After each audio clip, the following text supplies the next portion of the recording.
नमस्कार, मैं डॉक्टर मनमोहन सेन, सह आचार्य संस्कृत, राजकीय महाविद्यालय बहरोड। आज हम बीए पार्ट प्रथम वर्ष के पाठ्यक्रम में निर्धारित किरातार्जुनीयम महाकाव्य के प्रथम सर्ग का आगे अध्ययन करेंगे।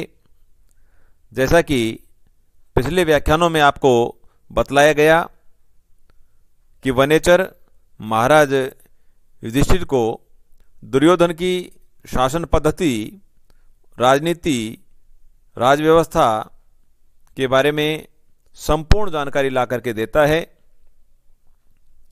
और महाराज युधिष्ठिर उस समस्त जानकारी को द्रौपदी एवं अपने अन्य बंधुओं के समक्ष रखता है। जैसे ही द्रौपदी दुर्योधन की राजव्यवस्था, शासन पद्धति की अच्छाइयों के बारे में सुनती है तो उसके हृदय में क्रोध उत्पन्न हो जाता है, उसे अत्यधिक पीड़ा होती है। इसलिए द्रौपदी अपने मनोभावों को, अपनी भावनाओं को रोकने में असमर्थ होती हुई महाराज युधिष्ठिर और उनके भाइयों के क्रोध को उद्दीप्त करने का प्रयास करती है। द्रौपदी कहती है, विजित्य ये प्राज्यम अयच्छत उत्तरान कुरून ऐकुप्यम वसुवासोपमय स वल्कल वासांसी तव अधुना आहरन करोति मन्युम न कथम धनंजय। पहले भीम की दुर्दशा का वर्णन किया गया, उसके बाद अर्जुन की दशा का वर्णन करते हुए द्रौपदी कहती है, वासोपमय, वासोपमय इंद्र के समान तेजस्वी, यह जो अर्जुन उत्तरान कुरुन विजित्य, उत्तर के कुरु प्रदेशों को विजित्य जीत करके प्राज्यम प्रचुर मात्रा में अकुप्यम अनिंदित सोना चांदी आभूषण स्वरूप धन अयच्छत ला करके देता था। से वह धनंजय, वह अर्जुन अधुना आज वल्कल वासांसी आहरन, वल्कल वस्त्रों को लाता हुआ तव मन्युम तुम्हारे क्रोध को कथम न करोति, कैसे उद्दीप्त नहीं करता है, तुम्हारे क्रोध को कैसे उत्पन्न नहीं करता है। द्रौपदी कहना चाहती है कि यह जो अर्जुन है यह इंद्र के समान तेजस्वी है, उसका पराक्रम इंद्र के तुल्य है, इंद्र की उपमा रखता है। और यह अर्जुन इतना पराक्रमी है कि पहले आपने उत्तर के प्रदेशों में धन आदि के लिए इसे भेजा था और उसने प्रचुर मात्रा में सोना चांदी आभूषण स्वरूप धन ला करके आपको दिया था। इसलिए इसमें धनंजय नाम भी आया है अर्जुन का। धनम जयति इति धनंजय, जो धन को जीतने वाला है। आहरण में ला करके देता था। आ उपसर्ग पूर्वक हिरी धातु है, क्षत्रिय प्रत्यय लगा, प्रथम व्यक्ति प्रथम पुरुष एक वचन का रूप बना। करोति उद्दीप्त क्यों नहीं करता है, क्री धातु है, लट लकार प्रथम पुरुष और एक वचन का रूप है। विजित्य में वी उपसर्ग पूर्वक जी धातु है, ल्यप प्रत्यय लगाया गया है। एक बार पुनः देखिए, वासो उपमय इंद्र के समान तेजस्वी, यह जो अर्जुन उत्तरान कुरुन विजित्य, उत्तर के कुरु प्रदेशों को जीत करके प्राज्यम प्रचुर मात्रा में अकुप्यम सोना चांदी आभूषण स्वरूप वसु धन अयच्छत ला करके देता था। से धनंजय, वह धनों को जीतने वाला अर्जुन अधुना आज वल्कल वासांसी आहरन, वल्कल वस्त्रों को लाता हुआ तव मन्युम तुम्हारे क्रोध को कथम न करोति कैसे उद्दीप्त नहीं करता है। अर्थात मेरे मन को तो उसे देख करके बहुत पीड़ा होती है, उसे पेड़ की छाल के वस्त्र लाने पड़ रहे हैं, आपको उसकी स्थिति देख करके क्रोध क्यों नहीं आता, यह मेरी समझ से परे है। इसके बाद द्रौपदी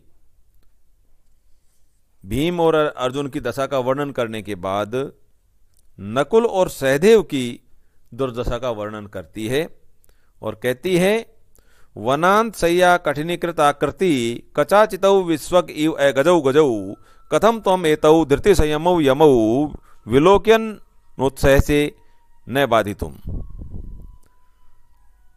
कहती हैं, वनांत सय्या वन भूमि पर शयन करने के कारण कठिनीकृत कठोर आकृति शरीर वाले, विश्वक कचाचितौ विश्वक चारों ओर सब ओर कचाचितौ बिखरे हुए बालों वाले, गजौ गजौ इव गजौ पहाड़ में उत्पन्न, गजौ इव या पहाड़ी हाथियों के समान, एतौ यमऊ इस युगल को, नकुल और सहदेव के जोड़े को विलोकयन देखते हुए, तुम कथम कैसे धृति संयमौ बाधितुम धृति धैर्य संयमौ और नियम को बाधितुम तोड़ने के लिए न उत्साह से उत्साह क्यों नहीं रखते हो।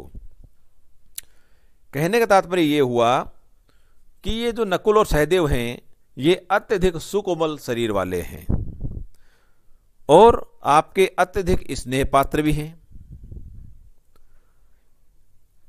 उनकी दुर्दशा को सहन करना कदापि उचित नहीं है। ये अब जंगल की इस कठोर भूमि पर शयन करते हैं।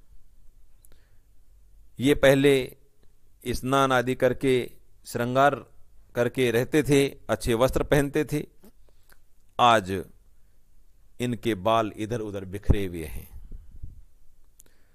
ये पहाड़ी हाथी के तुल्य हैं। जिस प्रकार से पहाड़ों में विचरण करने वाला हाथी होता है, उसके समान ये दोनों युगल हैं, ये दोनों हैं। तो इनकी स्थिति देखकर भी क्या इन पर आपको दया नहीं आती? इनको क्रोध, आपको क्रोध भी नहीं आता है? आपको पीड़ा भी नहीं होती है? एक बार पुनः देखिए,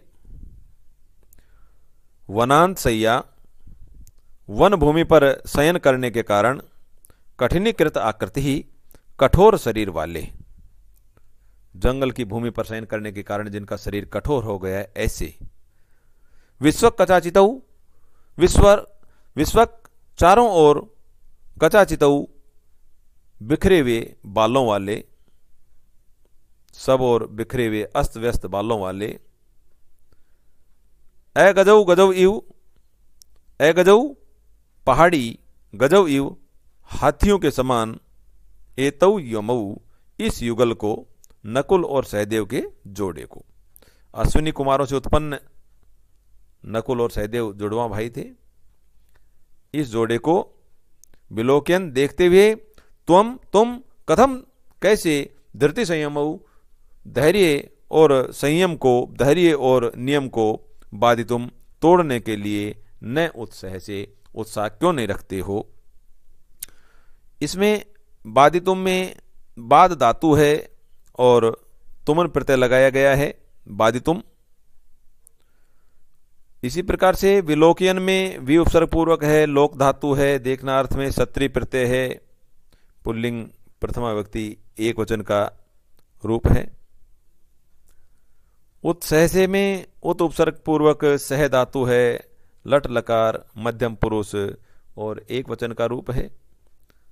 और जैसा कि पहले आपको बतलाया ही गया है कि जो प्रथम सर्ग है, इस प्रथम सर्ग के अंदर प्रारंभ से लेकर के वंशज छंद का ही प्रयोग किया गया है और जैसे ही सर्ग यह संपन्न होगा तब छंद परिवर्तन होगा और उस समय आपको यह बतलाया जाएगा कि वहाँ पर किस तरह से छंद का परिवर्तन किया गया है। वैसे प्रथम ईश्वरलोक से लेकर के अब तक इसमें वंशज संधि चला आ रहा है। धन्यवाद।